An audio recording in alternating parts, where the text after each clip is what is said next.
Welcome to this episode of the Voices for Voices TV show and podcast. I am your host, founder, executive director of Voices for Voices, Justin Allen Hayes. Thank you for all your love, your support. If you can, like, share, subscribe, so we can get the message from our guests today, as well as our other 149 plus guests that we've had. And again, we're trying to help as many people as possible. I got a crazy goal of trying to help 3 billion people over the course of my lifetime and beyond. And so we're doing the best we can. And we're very grateful to have this episode, the second episode of a two-part series with our guest that's coming with us through Zoom, Mr. Harry Fisher. His background, he is an EMTP. He is a follower of Christ, whom he turns to help him navigate some of what you'll be hearing. He is also an author. You can find his book that is titled Safe and Effective for Profit, a Paramedic Story, Exposing American Genocide. And we are going to talk about the pandemic. Last week you saw and heard Harry talking about the facts that he was seeing from his very own patients, the numbers he was seeing from his very own O2 monitors and others, the anxiety and the ventilators, and what seemed to help and what didn't seem to help, how he was notified well ahead of when our U.S. government admitted or let us in on what was happening with what we've grown to know as COVID-19. So Harry, thanks again for joining us and sticking around for our second episode today. Thank you. Appreciate it. You're welcome. So let's jump into kind of the middle of the pandemic, where the public is being, I'll say, at first offered a vaccine. You can take it, and then the mandates that eventually followed, and I know I personally, it was personal, the decision, but I was doing some mission travel in Poland and a couple other countries, in order to travel, had to have the vaccine card. So it was like, here's your passport, here's your vaccine card. You can't move through without those. And there were certain times where then you also have to have a COVID test within, I don't know if it was 24 hours of traveling. And so that's kind of a little bit of my experience. Harry, his experience is more on the medical side. So he's seen patients across the spectrum. He's been doing this work for many years. He's seen a wide continuum of cases. And so that's why it's important. We're really grateful to have Harry with us to be able to talk about his experience, because when we talk about our experience and our facts, that's what is important. We want to bring as many facts to you, our listeners, our viewers, anybody, that when you're seeing something that you might want to believe and try to find a way to navigate through that. So if you can pick up wherever you'd like. Well, I mean, I would say, okay, so during COVID, anyone who watched the last episode, during COVID, we were seeing something strange called happy hypoxia, something that told us, hey, there is something weird out there. We really don't know what it is. And then we saw basically rigid protocols in the hospitals that were seemingly killing patients. We were taking patients that were compensating really well at super low stats, putting them on ventilators, forcing oxygen, and the patients were dying. Um, that's what we were seeing, or what I was seeing in particular. And then they started offering this experimental shock, this miracle drug that everything was going to be okay, it's super safe. And my alarm bells were already going off that they did it so fast, Yeah. because I've been doing this a long time, and anytime you tell me, hey, we've got this medication that we just came out with, I want you all to take it, my alarm bells are going to be like, well, that's a little weird. What's in it? And then it started being weird whenever you ask what's in it, and they'd be like, I mean, I don't know. I mean, does it matter? I mean, don't you just want to be free, bro? Yeah. And I don't like that answer. I already am free. Like, I had a Facebook conversation with a PA and a couple doctors, and I was saying, I really don't know about this medication. COVID sucks, but I really don't know about it. And I had doctors and PAs literally say, we just want to end the pandemic and be able to come out of our houses. And I was like, that's no reason to take an experiment. Come out of your house. Stop being afraid. Like, we're out of our house working all the time. How many of y'all are dying of COVID? I mean, you're working in a hospital right now. You shouldn't be afraid to go to the store. So that being said, they came out with this experiment, and I was probably going to take it because I've taken every shot known to man through the military and everything like that. And, I was probably going to end up just taking it.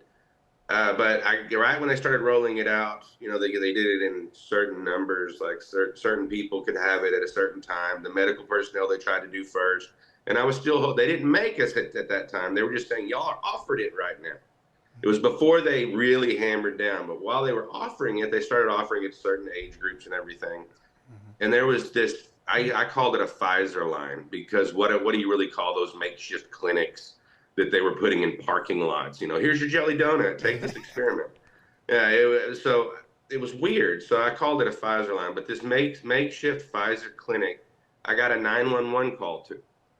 And I don't like saying it is glory to God, but not, because a lady died, a person died. So it's a hard one for me. Thank you, God, for everything that occurs and how you want it to occur, and thank you, God, for the warnings. But it's just a tragedy. But I got a call to a Pfizer line where the person had got their shot and they died. Me and Fire were working the code. I mean, all these people are lined up behind behind where the person got theirs. They had these tables up there where they were getting their shots. They had a waiting section because they're supposed to wait, I don't know, 15, 20 minutes or something. But there's this line of people watching us just CPR, intubate, pushing medications. And then the nurse that gives the shots came over to me. And while I'm literally working this code, working this patient, the nurse says, this is the second one that's died in 2 weeks. Oh. My alarm bells were really going off then. I was like, one, they're just telling us this is supposed to be super safe. And I'm seeing a dead body.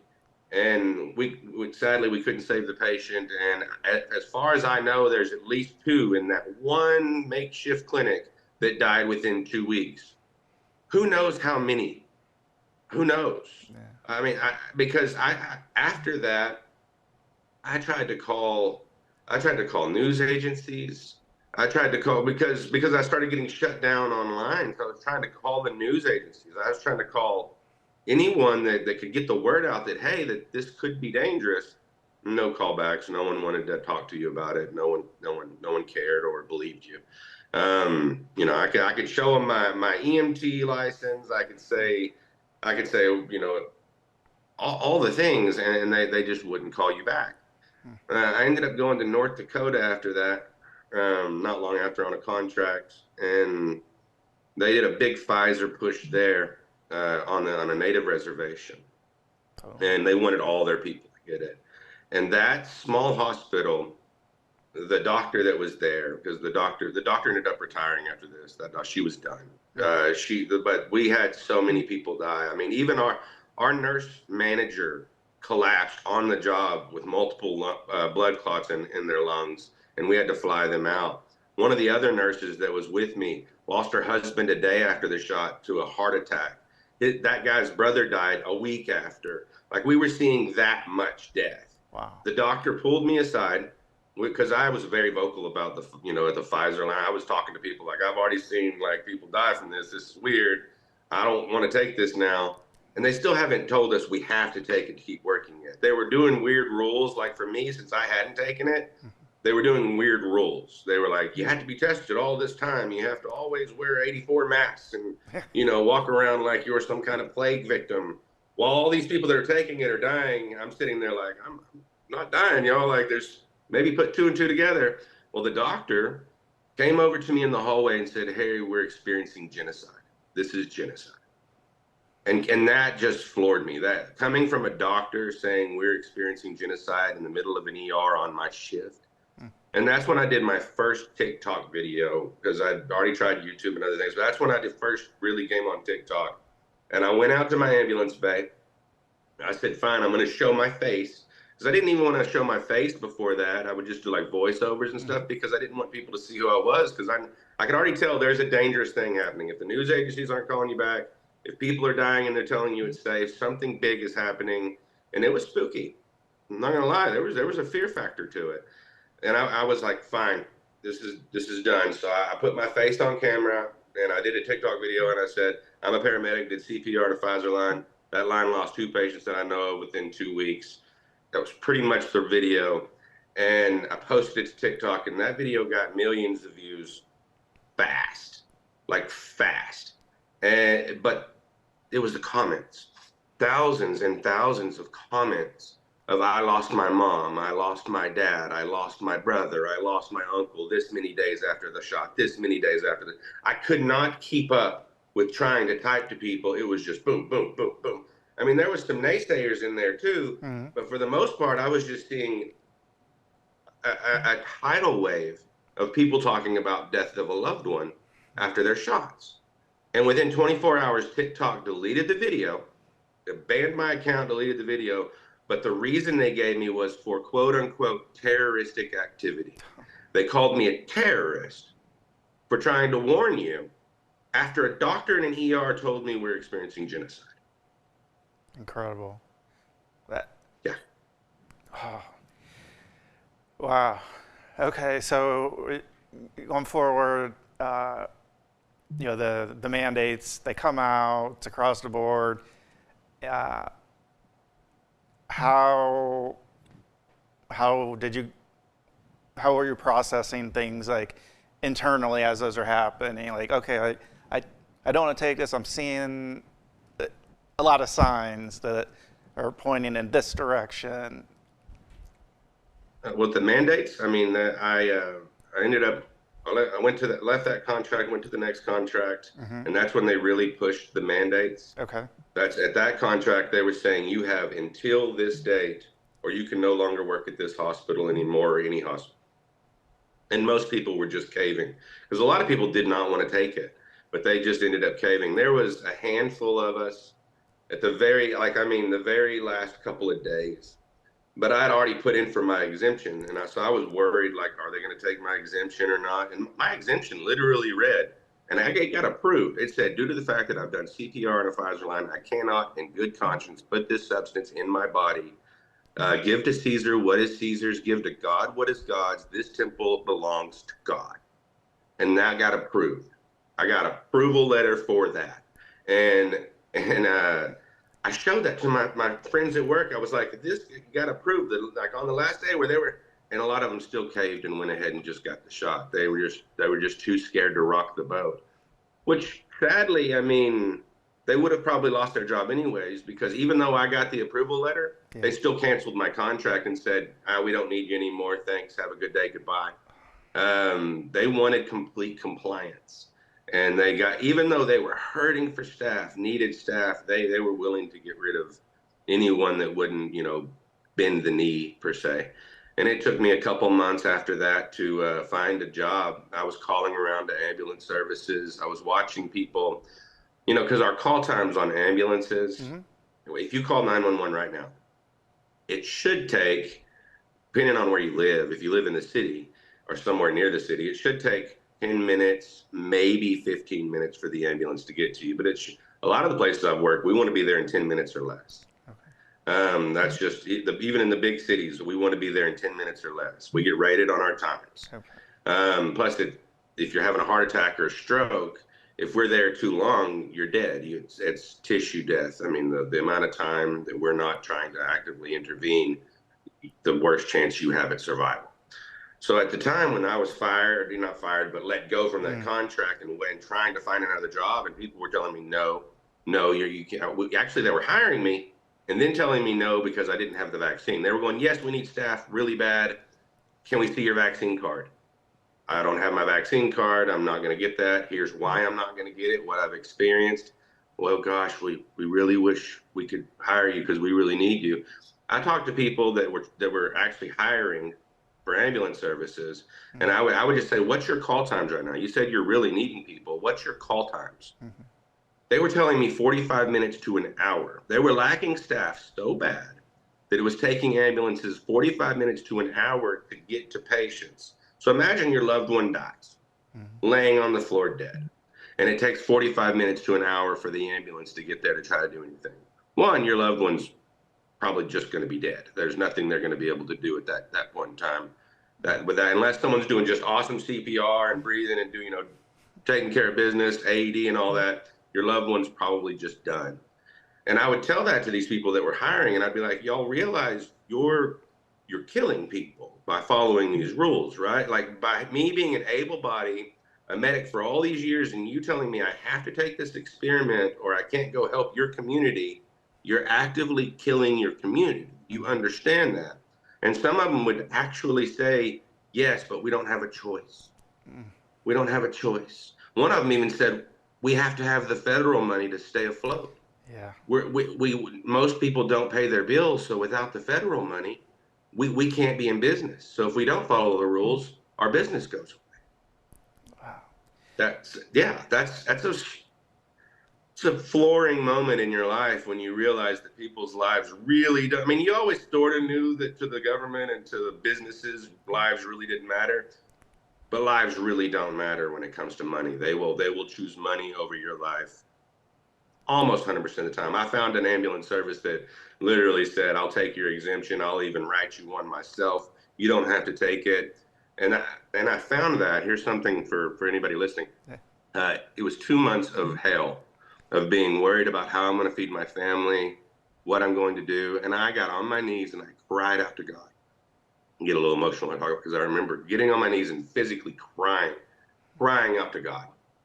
And within days, this job showed up and this guy was like, you're a follower of Christ. You don't want to take the shot. We got an ambulance. You've been doing this forever. Go to work. And it was just boom. So it was just boom, boom, boom. So at some point in your life, if you ever feel like getting on your knees and crying out to God, do it. Get on your knees and just wail to God. God already knows your heart, but sometimes you just got to let it out. And it works. God will be there for you. Wow. So let's pivot to kind of closer to current state where we're at with you and your experiences. You're a book author. You share candid experiences on X, which I highly recommend followers, listeners, viewers to follow Harry Fisher on X, because that's I came across a couple of his posts in my feed, and that's what initially got the ball rolling in my head of, wow, I haven't been able to, we haven't been able to get somebody in the medical field to speak about their real experience, because their job won't let them. They can't speak in a capacity as a nurse, EMT, a particular jurisdiction.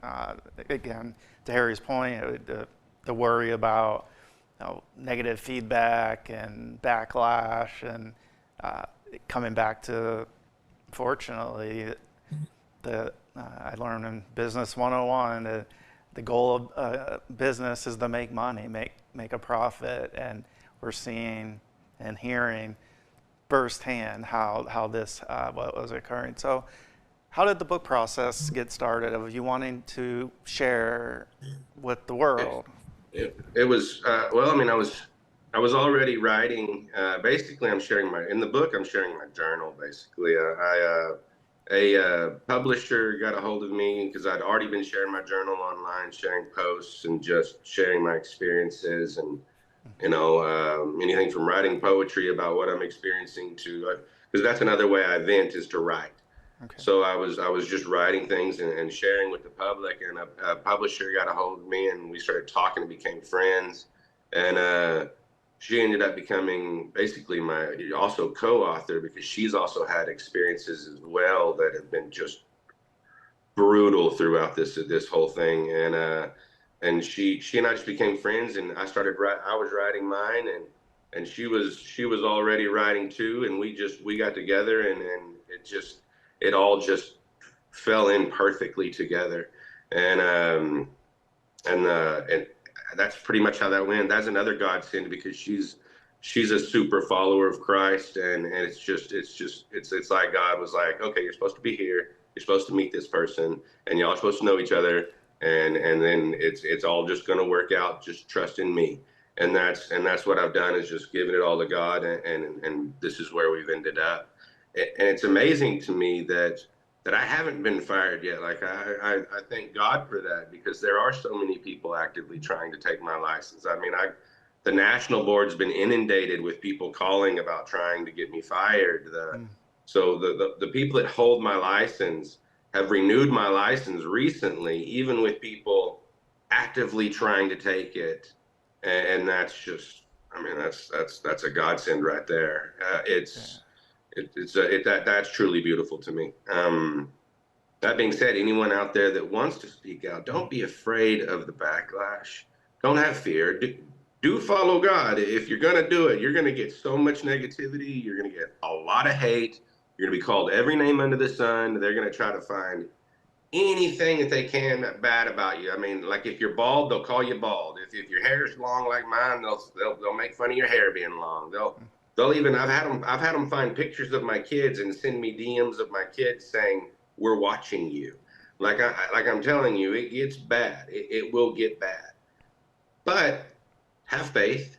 Don't be afraid, and speak truth. Speak truth, and just keep doing that, and hopefully we can win this war, because this is an information war. It is. Can you speak just about how X has given you a platform of all the big tech companies that, whether it was when Elon purchased it, and how that came about, and how that is helping you share. You wanted to share years ago, but now Right. you're sharing via the book, which is a compilation of your journal writing, which is help some of the anxiety and fear, which I think is helpful for anybody listening or watching, that if you're having some anxiety, try journaling. That's one thing my counselor has recommended to try. So give that a shot. Yeah. Elon Musk buying that platform was also a godsend, because it opened the door for people to actually speak freely. That was super kind of him to do. I'm not going to say I know the man's heart, but I am very appreciative of him doing that, and allowing us to speak, because it's given us a place to talk. Um, no, maybe Rumble. I think Rumble actually lets people talk. Yeah, yeah. But I'm not Dan actively Bongino, and yeah. okay. Rumble, but with Elon, I could actually write and post to people. I could actually, whenever someone in government's talking, I could actually be like, "Hey, I saw this.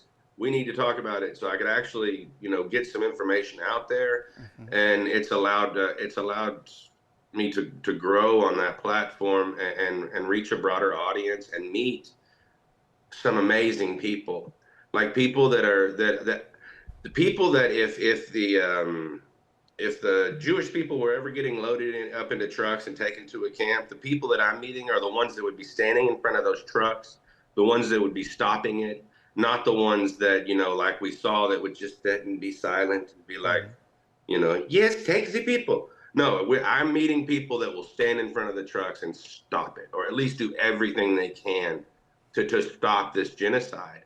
And so Elon doing that was great. So thank you Elon, if you ever do get to see this, thank you very much for allowing us to speak truth to power. It's been a big help. Awesome. We're getting close to time. So can you share how people can get in touch with you, learn about your work, learn about your purchasing your book, all that fun stuff? Get in touch with me. Basically, the best way right now is on X. It's the only real platform that I have able to talk on. So Harry Fisher EMTP on X. Harry Fisher EMTP.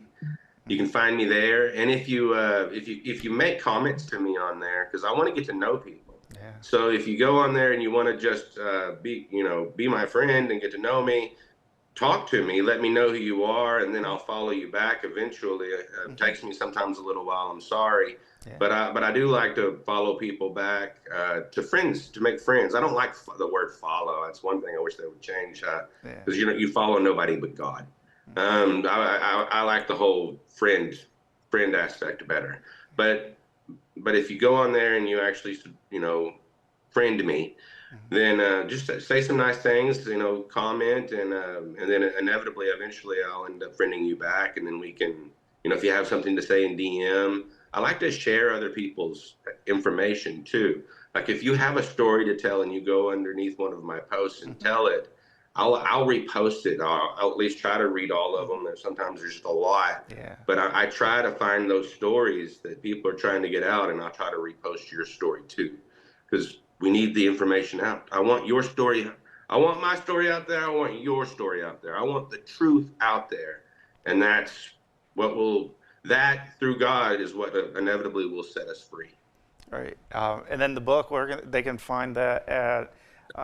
you can find that at fishersbook.com. Okay. FISHER, fishersbook.com. Perfect.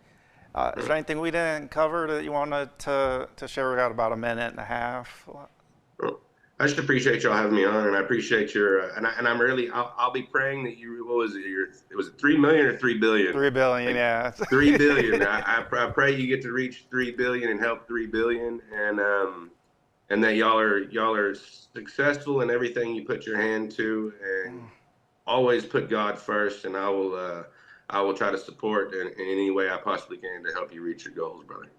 Thank you so much, and hopefully at some point we can meet in person and, like I said, just chat sometime. We'll definitely keep in touch. And thanks for, again, responding through DM, through X. That's how I reach out to Harry. So you can do the same. And again, just we're trying just to get information, the facts out there. It's kind of the goal. Well, thank you, Harry, for joining us on the second episode. Wish you nothing but the best. And thank you for being brave and doing and sharing what a lot of people might have been fearful or afraid of doing. Thank you, brother, and appreciate you too. Absolutely. And we want to thank you, our listeners, our viewers, or if you're checking out our transcript of this episode, the second in a two-part series with our guest, Harry Fisher. Very powerful information, very powerful content. We would appreciate if you would share, like, subscribe. We're trying to get information out and share. Harry has the real life experience, the facts that he was seeing with his own eyes and in the monitors, and that's all he's doing. So we definitely applaud him for the being brave and putting his trust somewhere where it's helpful, even if it takes a minute for things to click. So we will see you on our next episode of the Voices for Voices TV show and podcast. I am your host, founder, executive director of Voices for Voices, Justin Allen Hayes. And until next episode, please be a voice for you or somebody in need.